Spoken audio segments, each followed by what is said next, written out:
లెక్కలు చేస్తేనే జోరు ఘాటుగా ఉండాలే రా బతుకు తీరు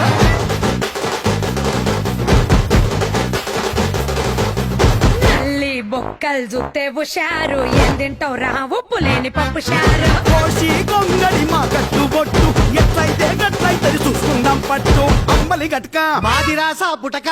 పూట పూట మాకే దసరా ధూమ్ ధామ్ దోస్తాన్ ఎరగ మరగ చేద్దాం ధూమ్